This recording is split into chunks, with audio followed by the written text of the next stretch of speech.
Today I have a what if that I've been putting off for a fat minute and a few of you guys really wanted, and that is what if Michael and Lester worked with the GTA Online protagonist. Alright, to start with, we gotta make a change to the scene where Lester mentions the GTA Online character to Michael. In this version, Lester would say, yeah, I've been working with this crazy creep. He's kinda unhinged and unpredictable, but he can handle a job. And Michael reluctantly agrees. And even though him and Franklin and Lester are genuinely weirded out by their new accomplice, they've mostly come to accept the whole thing, as the GTA Online character would be efficient, quick, and professional when it comes to executing the jobs, which is exactly what the duo would need. However, things would get complicated when Trevor shows up to Michael's house and the two best friends are reunited. And during the Mission 3's company, which would now probably be called Force Company, because the crew kidnapping Mr. K would consist of Michael, Franklin, Trevor, and the GTA Online protagonist. Trevor and Franklin would actually become kind of quick friends, just like they did in the original, but Trevor would just immediately distrust the GTA Online character, as the two would be just complete contrasts to each other. Where the GTA Online protagonist was calm, professional, and focused only on the job, Trevor was a time bomb who was used to the jobs being chaotic and insane. Therefore, the Merryweather heist would play out the same way as it did in the original, and all the missions for the feds would be carried out the same way. However, after the Merryweather heist, Michael would start to distance himself from Trevor, and same goes for Franklin, of course, because him and Trevor don't really know each other that well. Therefore, in the Hood Safari mission, Trevor wouldn't really be there, and during the exchange, Lamar would be robbed and then shot dead in the middle of Grove Street, with Franklin just barely making it out of there. As for the Blitzplay mission, essentially the GTA Online character would replace Trevor. Same goes for all the missions that you do for Devin Weston. Michael would then take the GTA Online protagonist on the job with Martin Madrazo, because he didn't want Franklin wrapped up into that, so things would go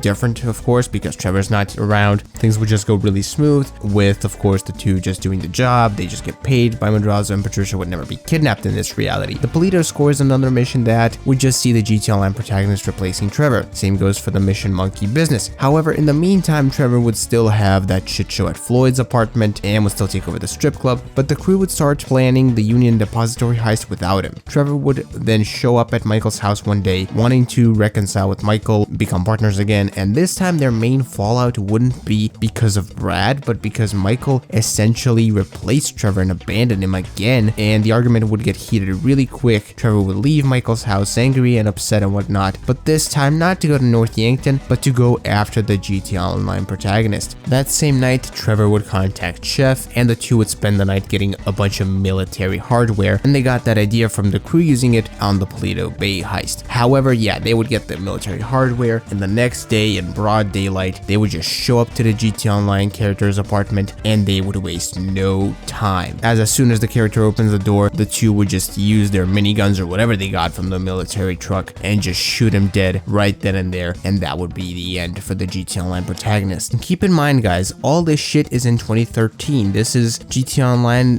before we had the oppressors, the submarines, and all this crazy shit that you have in that game today. Also, real quick, if you're enjoying this video right now, please do me a favor, like the video, subscribe to the YouTube channel. We're trying to get to 2,000. Also, if you're interested in the Kingdom Hearts content, that has moved to another channel, and that is going to be down in the description. And also, feel free to check out my channel memberships if you want to help support the channel in another way. And now that Trevor and Chef have killed the GTA Online protagonist, they would soon retreat back to Sandy Shores in Trevor's helicopter, and that would be it for now. And pretty quickly, the news of a brutal murder in an apartment building would spread, and Michael and Franklin would have to do the bureau raid just like in the original game. And as for the wrap-up mission, Trevor would still show up there just like in the original to save Michael and Dave, with Michael being scared shitless that Trevor would kill them both. So after the mission, Trevor would now officially be part of the crew in preparation for the big one, partially because Michael's scared shitless of him, and probably partially because Michael misses working with him, and also Trevor does not know the truth about Brad, and this way he would actually never find the truth out, because the falling out that did happen during the time when the mission of Bury the Hatchet takes place, it had nothing to do with Brad. Michael would still have problems with Devin, he would still get his family back, and that whole thing would just play out like the original. He would still work for Solomon Richards and whatnot. But with Lamar dead, the mission Lamar down, of course, would never happen. What would happen, just like the original, would be the big one, and the crew would quickly get to celebrating, but they would pretty much all collectively be on the shit list of the antagonists, just like they are in the original, with a few exceptions. So Devin would still want to kill Michael, that would not change. Steve would still want to kill Trevor, and the China Chinese would still want to kill Trevor, because their main motivation was always, I think, the fact that Trevor beat up Wei Chang's son towards the beginning of the game, and I don't think that they would go after Stretch, because the only reason that I think that they even went after Stretch in the first place in the original was because Lamar was pretty much under threat of dying since Stretch was after him. Now that Lamar is actually dead, I don't think they'd risk going after Stretch, so I think that their plan would be that Michael goes for the triads, Franklin would go for Steve Haynes, and Trevor would go for Devin, keeping that sort of theme of them going after whatever antagonist they had the least association with, just like they did in the original. And at the end of the game, I think Trevor and Michael would still be friends, probably even better than in the original, because Trevor would of course never find out about Brad, and the game's story would end with the two accomplishing that dream of robbing the big one, the UD. And that is pretty much it for the story mode side of things. And with GTA Online, the protagonist and Lamar are both dead, therefore stuff like the Doomsday Heist, Coyote Eureka, and all those updates that we got later after 2013 would never happen. LD Organics would never exist, but I do think that Franklin would still become a rich businessman, and the crew would, I think, still remain close friends, including Lester. I don't think that would really change. And arguably the biggest change, in my opinion, would be that Michael would be able to take that huge lie about Brad with him to the grave, and no one would ever find out. And with that said, I want to thank you for watching this video. Leave your thoughts and opinions on this what if in the comments down below. Leave any of your what if suggestions in the comments down below. I can't promise anything, but I will try to do the most interesting ones that you guys leave. Until next video stream, bye bye.